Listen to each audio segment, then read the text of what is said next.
Hey there, hi, welcome to the channel. I am Garrett and thanks for spending some time with me today because in this video we are talking about 6 design mistakes that are gonna make your house look worse than it is already. So do not do them or scratch that. Do them and then hire me to fix them. Love that for you. No, avoid these and your house will look amazing. The first thing people do that they think is making their house look better and improving it is they're like, oh, I have an empty space, I gotta fill it. They wanna fill the space. Don't do it.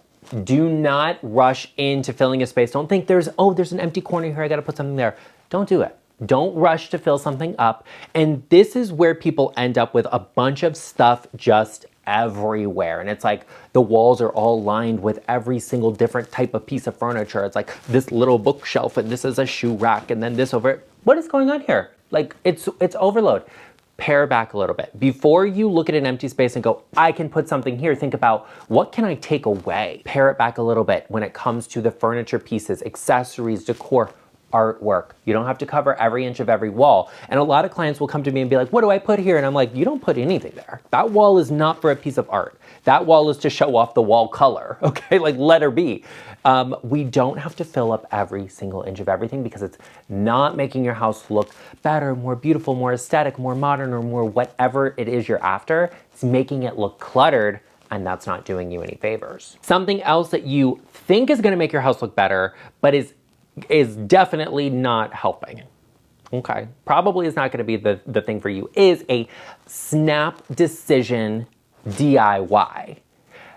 Don't do it. DIYs take a lot of homework, a lot of research. You have to make sure you know exactly what you're going into so that it looks good. Most DIYs look like them because people do not do enough homework or research in figuring out how to actually do it and make it actually look good. And some people start a DIY and they are not able to do it. Somebody's gonna have to finish it. And now when you can't finish painting the walls because you can't reach it because you didn't think about the fact that you're not 10 feet tall and can't reach the ceiling, you're gonna have to bring a painter in. Are you gonna be embarrassed that you couldn't reach that? And then you're like, oh, I couldn't reach it. And then the painter's gonna see what a sloppy job you did everywhere else. Don't be the one, don't be the person. Let's get it together and get it correct the first time. So make sure if you're going to attempt to do a DIY, you can actually do it and you're not stalled halfway through with like an unfinished project hanging out. It's not helping you. I will also tell you that sometimes you meet with a client, I'll meet with a client who somebody else did a DIY, right? Like they bought a house that somebody else did a DIY on, like they don't have the option of like just undoing it because that DIY is completely destroying whatever is underneath it or behind it or whatever. And now we have to come up with a solution on how to fix that DIY because at the end of the day, maybe you're not planning on completely stripping the laminate flooring that's glued to your walls that's destroying the wall underneath. You know who you are. Hey, but you know, what do we do to fix that? How do we make that look how you want it to be? Because somebody else's idea about what a great DIY is may not be yours. 90% of the time, it's better to hire the artisan that knows how to do that project. It'll save you time, it will save you money, and usually you're supporting a small business, which I definitely approve of. Speaking of me approving of and knowing everything about design and having great taste, you could maybe use a little bit of that in your home, so be sure you take a moment. If you have design questions, if you're stuck, if you're struggling, you don't know what to do, you book a one-on-one virtual consultation with me. You can show me around your home, ask me your questions, and I will have the answers for you. So be sure you head to the link in the description box down below or go to intro.co/GarrettLeChic to book a call with me. A lot of times what people do in their homes that is not helping them, but they think it is they commit to one loud accent color, right? They're gonna be like, this is the color and we're committing to it. And it's gonna be like neutrals and something simple under, you know, the basis of the design, right? The foundation of the design, neutral, white, black, tan, beige, neutrals. And then they'll be like, but this color is the color. It is the one, it's what we're gonna bring in, it's what we're gonna do. So everything will be neutral except for this one loud accent color. And that accent color could be an accent wall, could be decor, accessories, you know, an upholstered chair, whatever. That one loud color, it is too much. You have too much contrast going on with that color. When you use a loud or a vibrant color, you need to have 2 colors to match the intensity, to taper down the vibrancy of it, but also so that we are just not oversaturating like the accent in the space. An accent doesn't need to make a home jarring when someone walks into that space. That's why I say mix too. Here's an example. This living room has these orange drapes. They're gorgeous. I actually love this. Okay, this is stunning. But the drapery has a pattern, and so the rest of the space has used an inverse of the color scheme of that pattern. Orange is the loudest on the drapes, so it is the least used in this space. And then we have an accent of white in the drape. It's the least used in the fabric in that pattern, so it's the most used in the space, right? The white walls, it's very like bright. And then we have a green. The green is that middle tone. It's the middle tone of the drape. It's the middle tone in the space.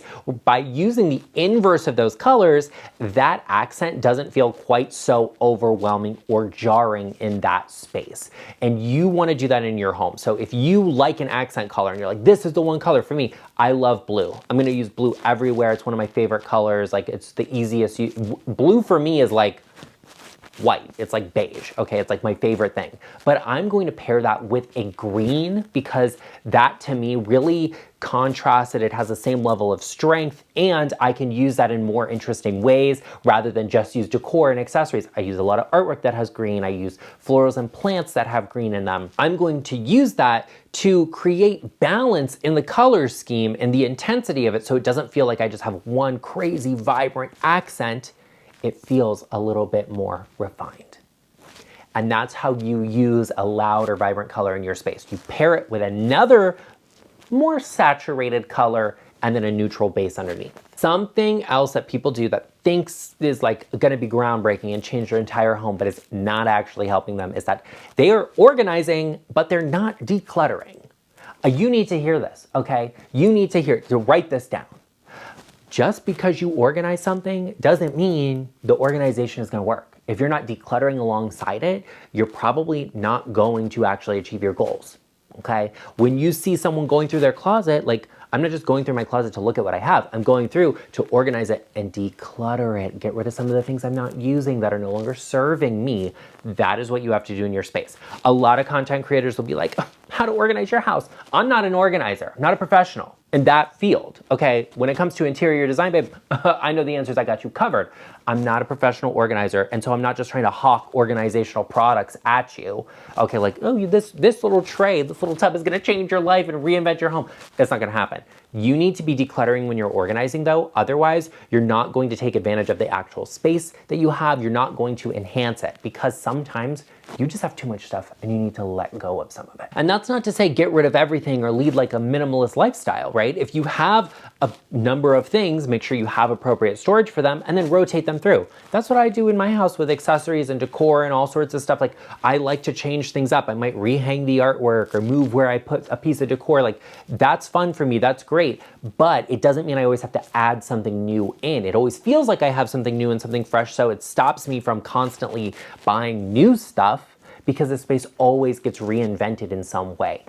That's what you need to focus on, declutter, and then focus on how do I make the space constantly feel refreshed. If you feel the need to always be changing something, change the furniture arrangement, redo the accessories, rehang the artwork, have some fun that way, get creative. Instead of, having a big collection of stuff that is not serving you, let's reduce that a little bit, declutter while we're organizing to really get a home that functions well and serves us well. Now, speaking of something that serves you well, some great interior design advice is gonna be that thing, and we offer a plethora of that here on the channel. So I suggest you take a moment and hit the subscribe button and join us, or pull out your smartphone and scan this lovely QR code that will take you directly to my channel page and allow you to subscribe much easier. You can also turn the bell notification on while you're there so you get notified every time I upload. I'd also greatly appreciate if everyone watching could give this video a like and give it a little bit of hype to get it shared across the platform. Something else too many people do, far too many people do,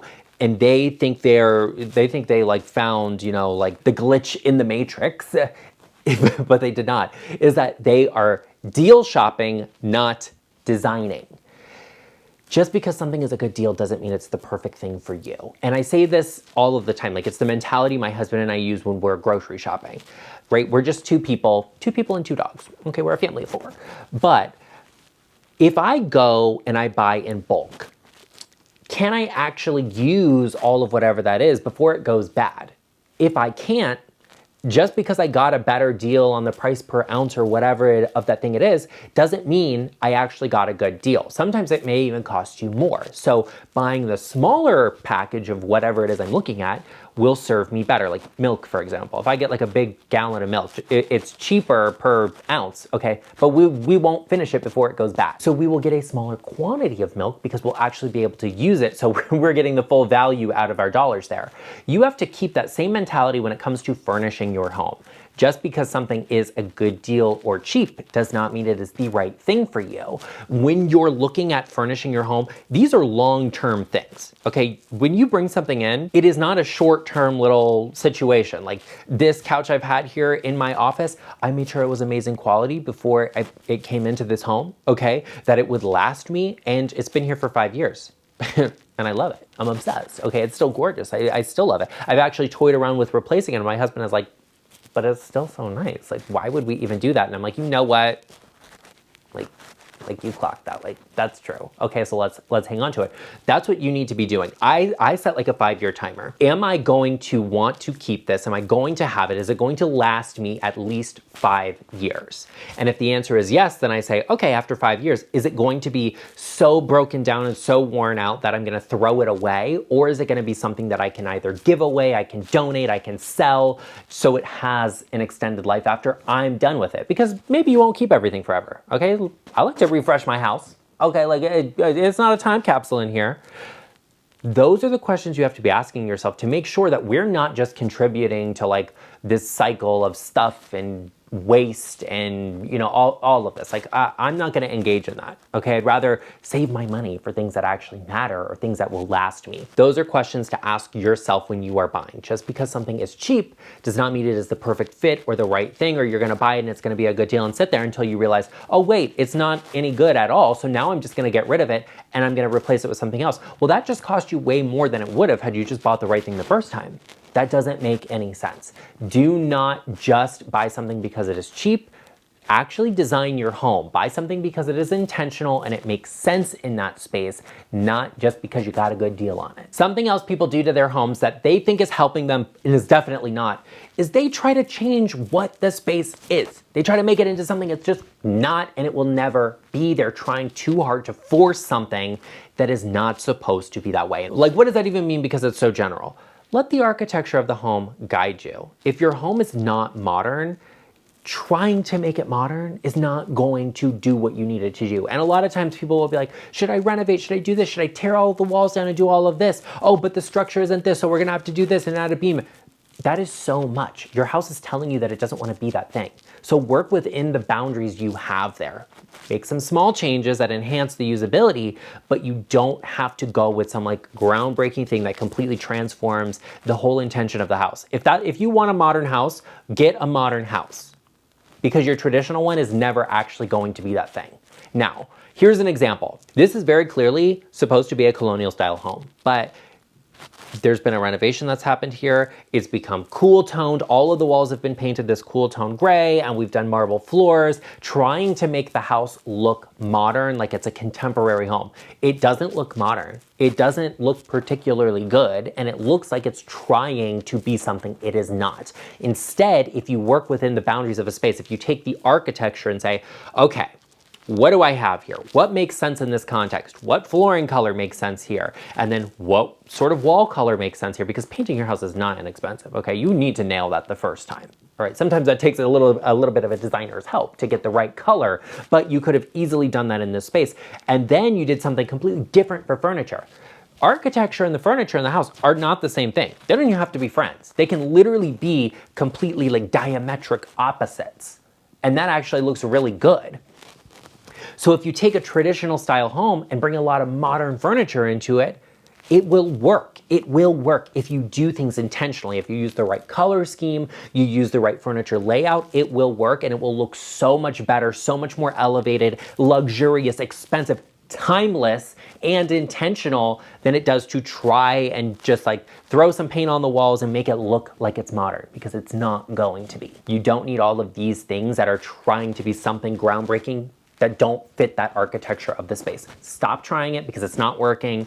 Instead, be intentional about the choices. Look at what you have. That's a solid foundation, okay? How do we streamline that? How do we soften that? And once we've done that, now the furniture, we can bring in whatever we want. We can make it as modern, as traditional as we want. We can make it contemporary, mid-century, all of the things. Be intentional about getting inspiration from the architecture for the actual furniture, not necessarily the style of it, but the color scheme of it, the layout of it.